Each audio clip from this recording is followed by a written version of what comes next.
হে everyone, তোমরা সবাই কেমন আছো? আশা করি ভালো আছো। আমিও খুব ভালো আছি। তো সকাল সকাল মামনি ঘুম থেকে উঠে ঘরের ঠাকুর পুজো করে নিয়েছে, আর আমরা খুব সকালে আজকে রেডি হয়ে যাচ্ছি। তো রেডি হয়ে গেছি, এখানে আমি জিকোর বাবা সবাই রেডি হয়ে গেছি, কারণ আজকে আমার ডেলিভারি ডেট আছে। তো যেতে হবে। আর এখানে আমার জিকোশোনাও রেডি হয়ে গেছে, আর আমি ঠাকুর প্রণাম করে বেরিয়ে পড়ছি। তো জিকোশোনা রেডি, এখানে ময়ে ময়ে করছে, ও খুব আনন্দে আছে। তো মামনি বাপি সবাই আমার সাথে যাচ্ছে, আর আমার খুব টেনশনও হচ্ছে আজকে যে কি হবে। তো আজকের ডেটটা খুবই স্পেশাল, আমার খুবই স্পেশাল একটা দিন।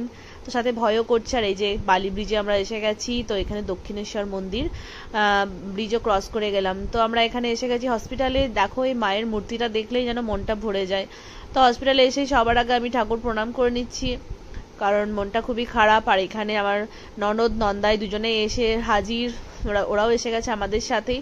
তো এখন যাচ্ছি, আমাকে এখন ডেকে নিয়েছে। তো এই দেখো আমাকে এখানে রেডি করে দিচ্ছে, আর আমার দুই মা সামনেই দাঁড়িয়ে আছে, জিকো আছে। তো খুব টেনশনে আছি, তোমরা সবাই প্রে করো। দেখা হবে আবার পরের ব্লগে, বাই।